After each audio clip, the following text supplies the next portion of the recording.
So good morning, good afternoon, or good day, everybody, depending on where you are. I'm Pavel Gurikov, and welcome to my talk, Cryoextraction and Supercritical Drying, successful duo for processing of novel porous materials. We have just heard a brilliant talk by Professor Sminova, and if we summarize this, we can see that no matter what kind of building blocks you take for making aerogels, it can be plant-based materials, it can be animal-based polymers, it can be particles, it can be polymer molecules. What you have to do, you have to bring them into the liquid state first, into solution and dispersion, and then to perform gelation. So gelation is the way how you assemble the polymer or particles into a wet gel, we call it. So a three-dimensional networked structure where we have a lot of solvent and a little bit of solid. So our aim, our task is to remove this liquid out of the gel and not to destroy the gel structure on the way. How do we do it? We usually do it by applying supercritical drying. We place gel into autoclave, we submit it to a CO2 flow, and the pressure and temperature selected so that to always stay in the one phase region. So we don't have any phase boundary, we don't have any capillary forces, and by extracting solvent by CO2, we can, in a nice way, preserve the structure. So the gel must contain a solvent inside, which is miscible with CO2 under pressure and temperature we decided to work. That's important to keep in mind. Okay. You can say, okay, why not to do sublimation? Why not to perform so-called freeze drying? Sure, you can do it. You can freeze your system, you can create crystals, and then you can sublime these crystals. The problem on this way is when you do it for loosely bound things, like, for example, suspensions, or for polymer chains, which are not that rigid. The growing crystals create large pores, and upon sublimation, what you get macroporous materials. It happens with water. It also happens for non-aqueous systems. So you would get pore size between 10 and 100 microns if you follow this way. So what we have to conclude is by freezing and freeze drying itself, we can only create large pores. That means relatively small specific surface area. And this plot, which is nicely summarizing all the data available in the literature, and this plot comes from publication by Cao et al., shows that if you apply supercritical drying with blue points, you can access any density and any specific surface area you want. When you decide to go for freeze drying, you are limited to relatively low specific surface areas. So that's important. So we have to keep supercritical drying if we want to create material with a high specific surface area. That's an essential element. What if I ask you, how many systems form gel? Well, you can say many, and you are right. Many polysaccharides, few proteins, a lot of synthetic systems.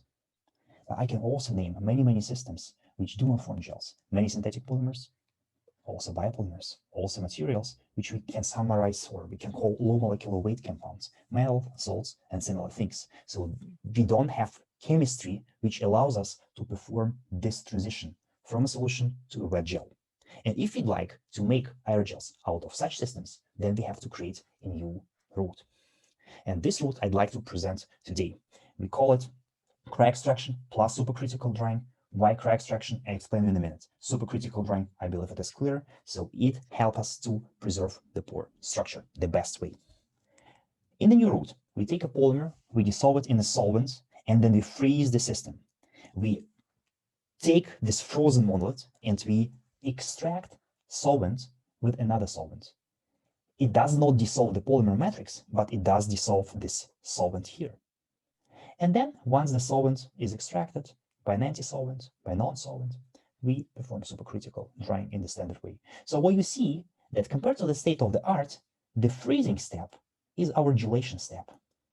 And the cryoextraction is so-called solvent exchange. If you have a gel, say hydrogel, which cannot be dried supercritically directly, you have to do solvent exchange from water to ethanol. The same way we go here. We take a frozen monolith, we perform cryoextraction, and then we go for supercritical drying. So the freezing can be done in many ways. One is depicted here, so-called planar freezing front approach. You can also think about various other approaches. So two things to keep in mind. First, of course, you have to take a solvent which has relatively high melting point, and that's of course the solvents which you usually find here on this plot on the right hand side.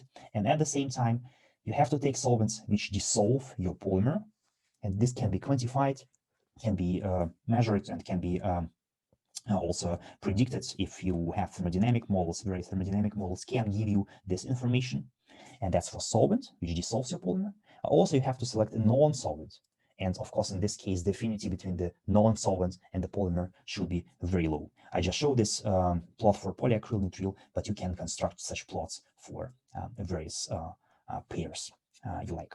Important thing, because we'd like to have mesoporous material, so pores should be in the nanoscale. We should not forget that the freezing point also drops, and this drop has to be also taken into account. If you have questions, I will explain you a little bit more in details how do we do this. Okay, once you have taken this all into account, then you can start performing your first experiments. So I give you a couple of examples here, just due to time limitations. Just a few selected examples. I decided to show you a couple of examples for systems which form gels itself. So you can say, why? I mean, you can perform gelation, so you can use the very standard aerogel route. Yeah, but I'd like to compare properties between these two routes. Take a look at the chitosan and agarose. In both the cases, you usually get specific surface areas which are relatively high. So this is the first indication that this route, the novel cryoextraction supercritical drying route, works. Porosities are also very high, means that the densities are low. So the materials we get are aerogels. Important thing to keep in mind is when we increase the polymer concentration, the specific surface area first increases, but then suddenly decreases. If you see here, that what we observed in many cases, and of course that limits our approach.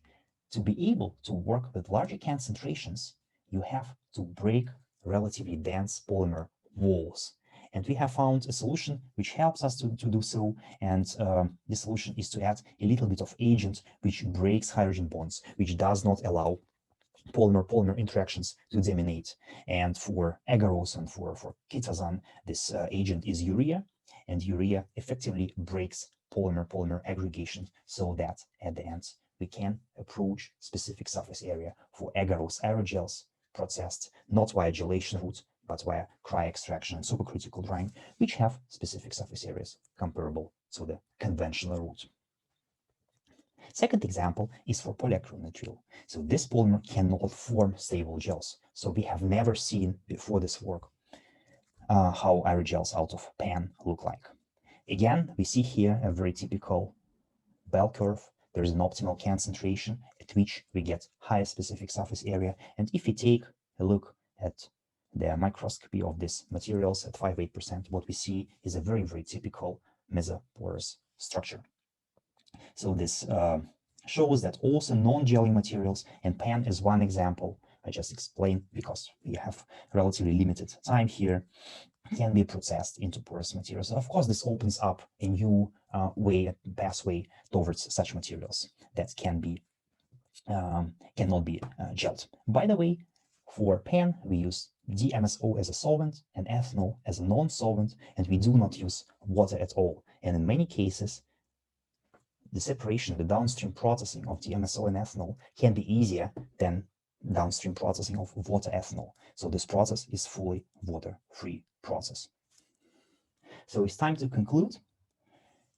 I have presented you a new route where we dissolve a polymer in a solvent, then we freeze the system, and then we extract the solvent at lower temperatures below the melting point temperature of the solvent with a non-solvent. And what we get is a copolymer wet network, which is ready to be dried in supercritical CO2.